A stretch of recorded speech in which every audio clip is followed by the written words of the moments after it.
The Rangers have traded Nathaniel Lowe to the Washington Nationals in exchange for a reliever with an ERA of 4. It's about what that means for the Rangers, what the heck is happening, and what is happening next. All that and more on this episode of Locked On Rangers. Let's get into it.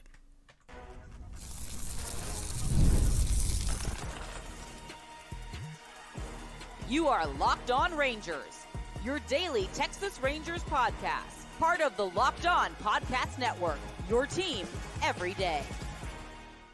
You are locked onto the Texas Rangers, the first and best daily Rangers podcast. I'm Bryce Patrick, a cripplingly addicted Texas Rangers fan, covering this team for 11 seasons, including all 6 as the founder and host of this podcast. Thank you all so much for making Locked On Rangers your first listen every single day. If you're not already, you can follow me on Twitter at Bryce Patrick. You can follow the show at Locked On Rangers. Hit subscribe on your favorite podcasting platform and on YouTube, where the best way you can help grow the show is to comment nearly any single thing below. On today's show, we're getting into what the Nathaniel Lowe trade means for the Rangers, what they got in Robert Garcia, the reliever they got in exchange, and what the heck is going to happen next, because there's no way this is the last move. Before we get into all of that, this episode is brought to you by Gametime. Download the Gametime app, create an account, and use code LOCKEDONMLB for $20 off your first purchase. Now, if you do follow me on Twitter or on Blue Sky at Bryce Patrick, you will have seen my nonsense that was happening last night. I initially recorded Monday's show, a whole show all about how Nathaniel Lowe's not getting traded. No, that's not happening. Here's why it's not happening. This is why it would be dumb if it did happen, and that would be so foolish. There's no way in heck it's happening.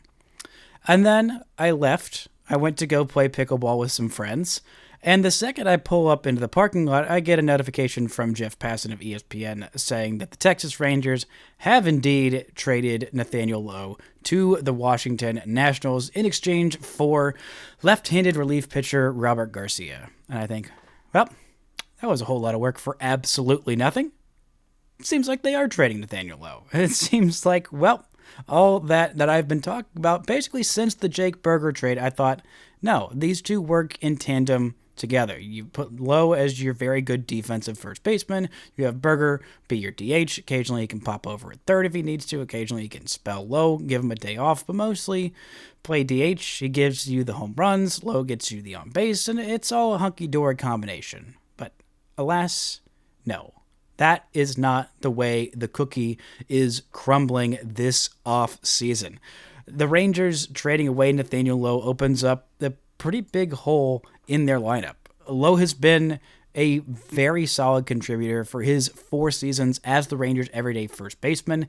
Doesn't do exactly what you want offensively in that he doesn't hit a crap ton of home runs, but he's been a very productive member of the Rangers lineup, member of their team, and heck, the defensive strides he made heading into the 2023 season. He is a World Series champ forever, an everyday starter on that World Series championship team, starting 161 of 162 games that season, starting, I believe, every single playoff game in that stretch run. He is a Texas Rangers legend forever for what he did, first and foremost.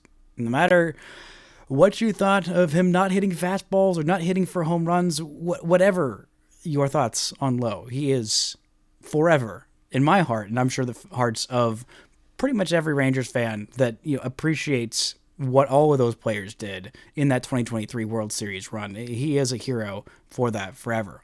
But it opens up a hole in this lineup.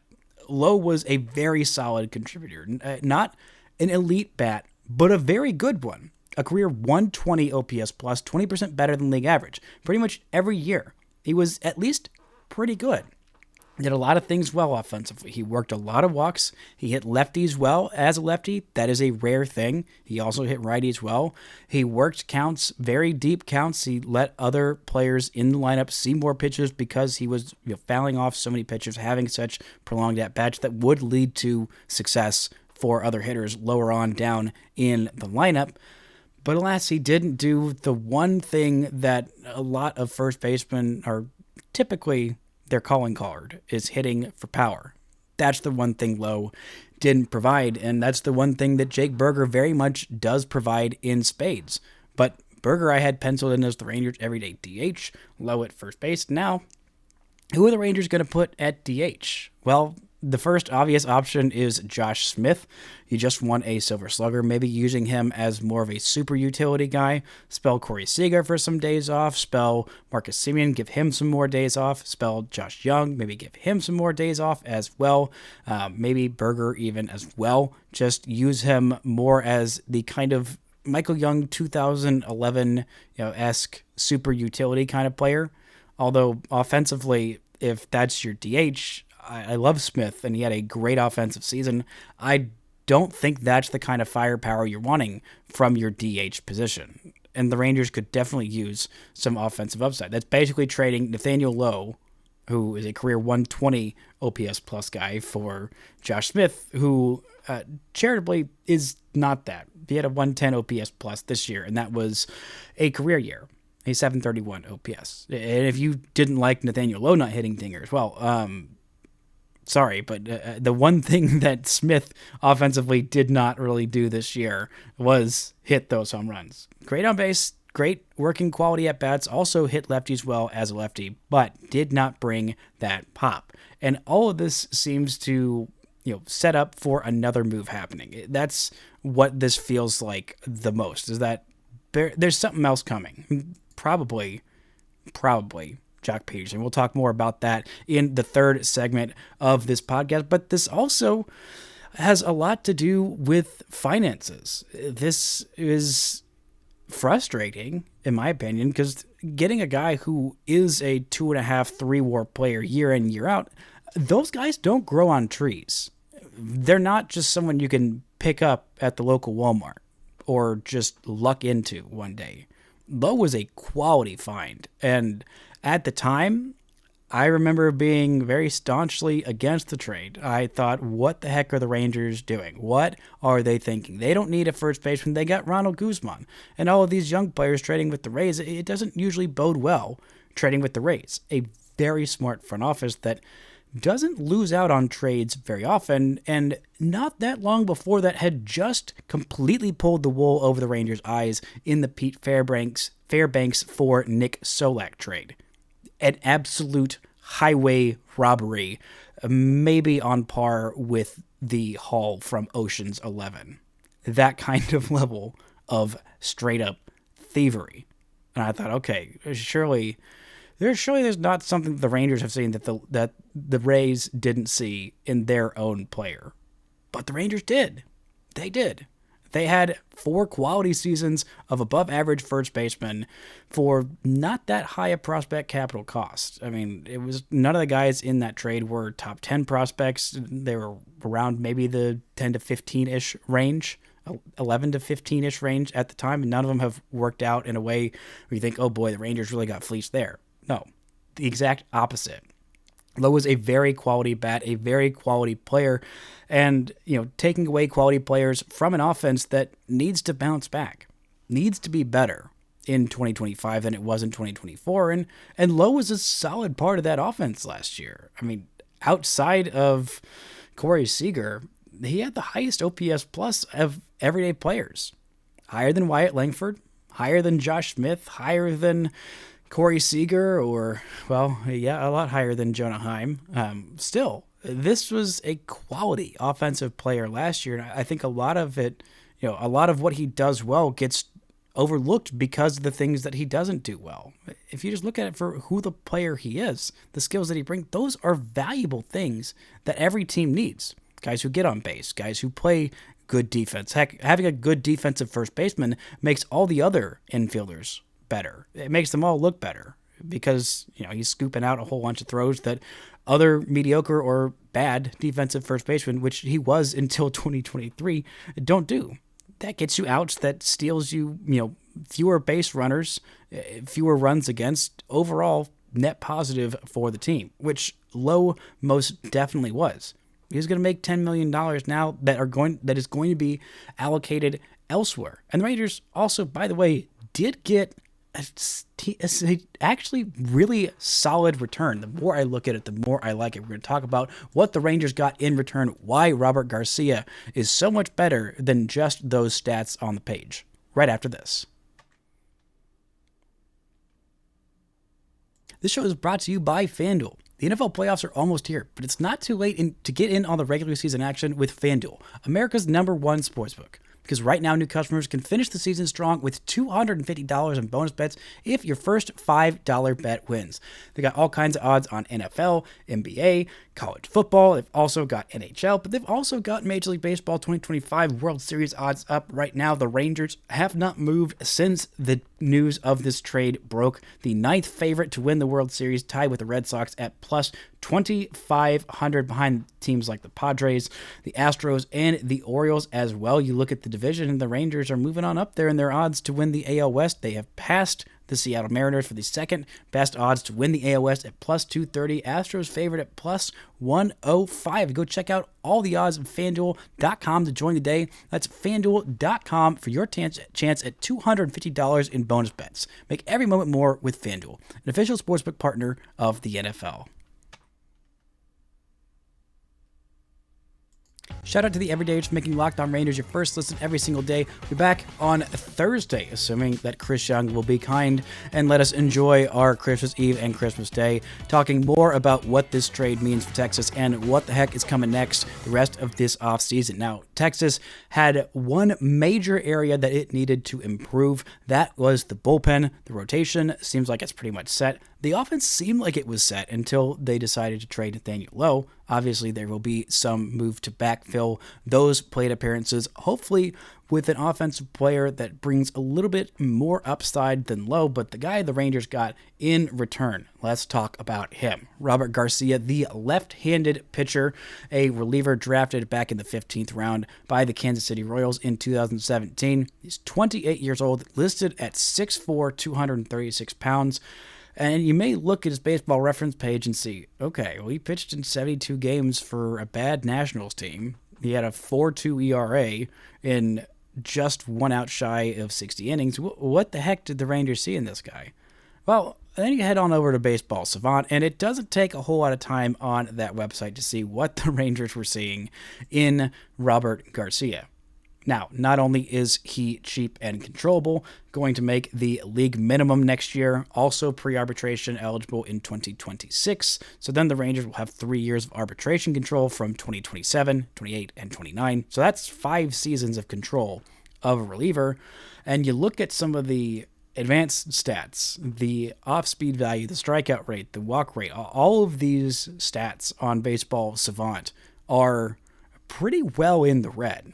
The only one of these sliders that is not all the way, at least moderately red, is his fastball velocity. He averages 94.5 miles an hour with that fastball. Also has a changeup and a slider, but that changeup, oh boy, that is the money pitch. That is the best pitch for him. It is one of the best pitches in all of baseball. A lefty with a changeup specialist makes him a guy who can face off against lefties and also take care of righties. So the Rangers have quite a few lefties in their pen. This is the second different guy who they've got in the bullpen over the last, week and a half, I think it's been. Hobie Milner is also a lefty changeup specialist, a guy who can attack right-handed hitters as well as left-handed hitters as well. So right now, the Rangers are projected for 4 different lefties in the pen, Robert Garcia being among them, Hobie Milner being another one, Walter Pennington at this point being another one, and Jacob Latz. While I really like Robert Garcia, I don't think that he is going to be one of the Rangers' high leverage guys next year. I mean, his strikeout rate was in the top 10% of baseball, and he doesn't beat himself with walks. Love to see that in a reliever. Love to see a guy with multiple years of control, but it still feels very frustrating, almost salary dumping. Not totally, but a little bit salary dumping Nathaniel Lowe for a reliever. While he does have, control, I usually hate trading for a reliever. It feels so risky every single time. You look at some of the worst trades in baseball over the last 5-10 years, it's almost always for a reliever, not to mention what the Rangers did, giving up so much for a lefty reliever who strikes out a bunch of guys, gave up a perennial ace left-handed starting pitcher for the Kansas City Royals. But relievers are so fickle And Nathaniel Lowe was such a sure thing. That's why it feels still frustrating for the Rangers to give this up, even though they did pretty well. I mean, Robert Garcia is a guy who pitched much, much better than his straight line numbers would indicate last year. He's a guy who strikes out a lot of guys. He gets a lot of chase, a lot of guys going out of the zone. He can do well against lefties. He can pitch well against righties. I mean, his fastball and slider aren't anything too special, but that changeup, it makes them that much more effective. It makes him that much more effective. He was definitely the recipient of a lot of bad luck and, got a shaky start to the season that kind of colors a lot of the rest of these numbers. But, 75 strikeouts in 1 out shy of 60 innings. That's a really, really good strikeout rate. This is a guy who the Rangers really like and is going to be a part of this Rangers bullpen, not just for this year or next year or the year after that or the year after that. Also, I think the year after that, maybe we're up to 5 years with my after that's. But that's a lot of what this came down to, and the Rangers are going to have to allocate those dollars elsewhere to fix this offense. The reason why I said time and time again for the last 2 or so weeks, maybe it's closer to 3 weeks since the Jake Burger trade, why I didn't want them to do that, because offensively it felt a little bit reductive of, okay, well, we need a first baseman who hits home runs, and so let's go get one. Does he do anything else besides that? Kinda, not really. Lowe did basically everything you would want a first baseman to do outside of hitting home runs, and he was so consistent, and those guys are so hard to find. The Rangers don't have a whole lot of guys elsewhere, and it seems like the move that will be corresponding to this is signing Joc Pederson. That's what a lot of the reports have been indicating, including Evan Grant writing in the Dallas Morning News in this column about trading for Robert Garcia, trading away Nathaniel Lowe. He talked about pretty immediately that the obvious pivot is to Joc Pederson. Now, the Rangers have been in contact multiple times with Joc Pederson about signing him. Pederson has been a guy who I have looked at the Rangers possibly getting to improve this offense. But as soon as the Jake Burger trade went down, I thought, okay, well, where the heck do the Rangers play him? There are only so many spots, unless Texas is going to, play Joc Pederson in the outfield, which I don't think is advisable, then you're going to have to make some other moves. But back to Garcia, again, I like the move. Maybe he ends up being one of the Rangers' high leverage relievers, but they still need at least a couple more. As you look at their depth chart on FanGraphs roster resources, some of the guys that are still on here are not exactly guys that I think the Rangers should be relying on too much in 2025. They have guys like Daniel Robert. They have guys like Matt Festa, who was fine last year, but not exactly the most inspiring. Latz was okay, but I would rather have a little bit more oomph, a little bit more firepower there. I mean, he started off the season great, but down the stretch, it felt like he was really starting to get figured out and starting to get hit hard. Pennington walks so many guys, and the strikeout rate isn't anything that makes that amount of walks really worth it. I mean, maybe he's an up and down guy, come in and be the 26th man on your roster for a doubleheader, but not exactly one who inspires, the most confidence. And they'll have maybe 3, maybe 4 months of Josh Sborz, assuming that he comes back and is, healthy from that offseason shoulder surgery that's going to knock him out at least the first couple months of the season, if not the first whole half of the season, the first 3 months of the season. It seems like at the latest, that's the projection for Josh Sborz' return. But again, when he comes back, who knows what version of Josh Sborz the Rangers are going to get. I like adding more of these, mid-leverage reliever kind of guys. I think Webb is a guy who will be a really solid mid-leverage reliever, maybe 6th, 7th inning kind of a guy. Robert Garcia, I think, kind of fits into that same kind of mold. Same with Hobie Milner. I think all three of those guys, solid additions on their own, and put all together, just giving you some depth of quality guys who have big league experience. You know exactly what you're getting in them, and you know that they're probably not going to be too bad. With the Rangers, they have a lot of young prospects that I think could end up making an impact in this bullpen, but there's a lot of question marks with that. They could come up and be great, or they could come up and get absolutely rattled and not be ready for the big leagues yet. Either one is possible, but getting guys who are legit solid big leaguers is very, very important. Just like whatever lineup changes, whatever lineup additions the Rangers get with this money that they're saving with trading away Nathaniel Lowe. Coming up, we're going to look at how much money the Rangers have left to spend, why Joc Pederson makes all the sense in the world, but also doesn't make quite perfect sense. Talk about why that actually made sense, more sense saying it in my head before I said it out loud, right after this.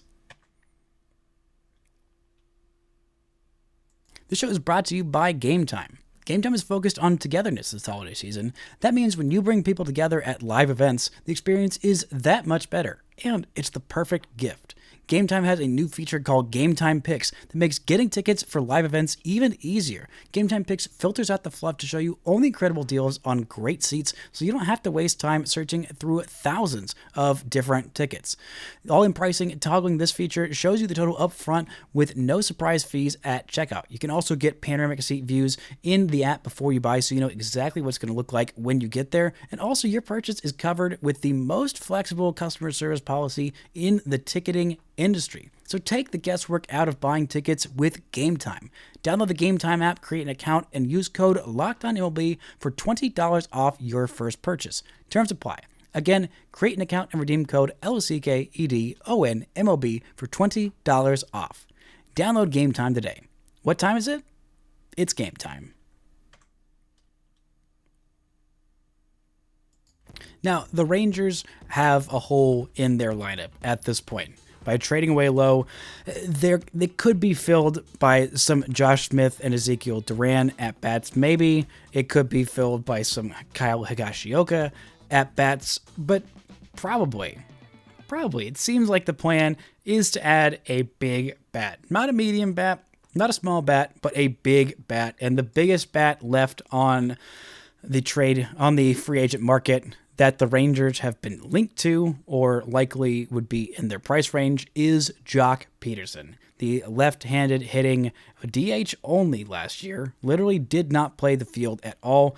He is one of the best hitters on this free agent market, if not honestly the best hitter left on this free agent market, maybe even better than Teoscar Hernandez. And he is coming off of a fantastic season, a 151 OPS plus. This guy was absolutely raking last year, a 393 on base percentage last year. You know, those walks that are walking out the door with Nathaniel Lowe being traded, they would very much be replaced by Joc Pederson. Batted 275, slugged over 500, and the on-base just 7 points shy of 400, 94th percentile of walk rate. He hit the absolute crap out of the baseball, and he destroyed right-handed pitching. Just right-handed pitching, though. He did not hit very much against lefties last year. His OPS in his career is over 200 points lower against lefties than righties. He is a little bit on the older side. He is going to be turning 33 in April of next year, April 21st to be specific. And if he hasn't hit lefties yet in his career, I don't think the Rangers are going to be able to teach him to do so. Now, last year he was fine against them, but again, it was very, very limited sample size. 42 plate appearances last year against lefties versus 407 plate appearances against righties. 405 on base percentage against those lefties, a 749 OPS, and a 923 OPS against righties. Signing a guy for will probably be at least $10 million. Last year made $9.5 million with the Diamondbacks. He's probably getting a multi-year deal around that much. So say it's exactly that much. Say the Rangers sign him for 2 years, $19 million total. That's about $500,000, maybe $1 million that you saved trading away Nathaniel Lowe. And then you spend it on a hitter who is better than Lowe, but also less complete than Lowe. You have a DH only taking up one of your roster spots. Evan Grant talked a lot about in his column about saying, oh, well, Joc Pederson does play the outfield. He didn't play the outfield at all last year, and he hasn't been at least an average defender since 2016. That was the last year pretty much every defensive metric didn't have him as a net negative. It's the only year. And that was 2016. He was 24 years old. Nearly a decade ago. And while this is as good of a right-handed hitting against righties only DH that you can get, it's still a DH only that's only hitting against righties. This is a flawed, one-dimensional player who is very good at the one thing that he's good at, absolutely annihilating right-handed pitching, which the Rangers don't have a whole lot of. But who is going to be DHing the other time? This makes me think maybe the Rangers will be, giving Kyle Higashioka some more DH at-bats because he hits against lefties well. Or the other option that's on the roster is Ezekiel Duran, but he's coming off of an awful season where he couldn't really crack the lineup all that much in a lineup that needed every bit of jolt that it could get. And he also didn't hit against lefties very well last year. I think that was more of a 1 year off thing, hopefully, with Zeke, than just he can't hit lefties, because that would make him a much more flawed player, a guy who I still believe in offensively, and I think the Rangers do too, but still, it just kind of creates a little bit more problems. Maybe Joc Pederson is just so amazing that it makes all the point moot. Maybe they do end up playing Zeke Duran as the everyday DH against righties or against lefties, and that ends up being fine. Heck, maybe Joc remembers how to play the field at age 33 and has a decent defensive season. I don't see that happening. It does give the Rangers more options of guys who can play the outfield, but they already have some of that. I mean, Leody Taveras is going to be on your bench as your fourth outfielder. He can go out there and get it in the outfield. Whatever you think of his bat, whatever you think of him as a player, he is a good defender, a good base runner. That is a guy who could play every day if something happens to Evan Carter, who is probably going to be the Rangers' everyday center fielder next year, if it's not Wyatt Langford. But still, you also have Josh Smith, who has played the outfield quite a bit. You have Zeke Duran, who has played the outfield a decent amount. I don't see Kyle Higashioka, the other bench bat, going out there and playing in the outfield much. But, I don't think it could be worse than Mike Napoli out there playing left field. But still, I think this is an interesting way for the Rangers to go about it. I loved the thought of adding Joc Pederson to this roster. It didn't seem to make sense with the finances, with having $10 million tied up in Nathaniel Lowe. The Berger trade was not something that I anticipated at all. But with it happening, I saw a route. I think the Rangers still could have seen a route where they held on to Nathaniel Lowe. I think the reason this happened now is because there's been so much movement at first base in just the last week. Christian Walker signed a 3-year deal with the Astros. Paul Goldschmidt, former MVP, signed a 1-year deal with the Yankees. Josh Naylor, the Cleveland Guardians first baseman, who was pretty good, probably the best first baseman on the trade market. He was traded to Arizona to go take the spot of Christian Walker, who just left. And then Carlos Santana signed a 1-year deal to go fill that spot that opened up. So of the teams that were hoping to compete and looking for a first baseman, Lowe was basically the best of the bunch that was left on the market. And I wasn't even sure that Lowe was totally on the market until Jeff Passan was tweeting about it after those 4 first basemen all played a game of musical chairs, switching around here, there, and yon. And the Rangers' time to, strike, there's still Pete Alonso that is a free agent. There are still a few other first baseman free agents who are from fine to less fine. And so the Rangers needed to strike while the iron is hot. And, Lowe had some value, still has a lot of value. The fact that this was all they could get for him, it left a solid lefty reliever, but still just a reliever. Trading any position player who is a quality member of a championship team it feels like a net loss. I mean, Robert Garcia might end up being absolutely incredible next year. Make me eat those words, but he's still a reliever. I know you're getting 5 seasons of him, and the GM calculus makes that make sense. But emotionally, I mean, what Lowe meant to the fan base of having a guy that everyone was rallying around. Wendy Lowe and what she was going through last year, still going through with the brain cancer diagnosis, and the team and fan base rallying around him and her and that whole family, and how much that all meant to see him be able to go and win a championship for her and get to go spend some time with them in the offseason, with the fun antics of him and his brother Josh, the first time that, they were playing on a field against each other, and the whole Lowe clan going out there and having those moments, the little goofy back and forth between them with Josh on first base and Lowe slapping with a tag that was maybe a little harder than he would have done for anybody but his little brother. But just those moments are some of the ones that I'm going to miss with Nathaniel Lowe heading to Washington, a team that is going to try and compete this year.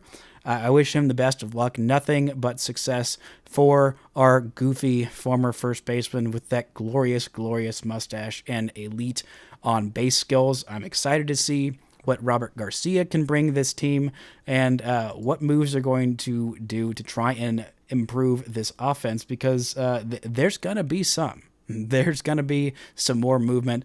I'm really hoping that that it doesn't happen on Christmas Eve or Christmas Day, because I am not doing a show.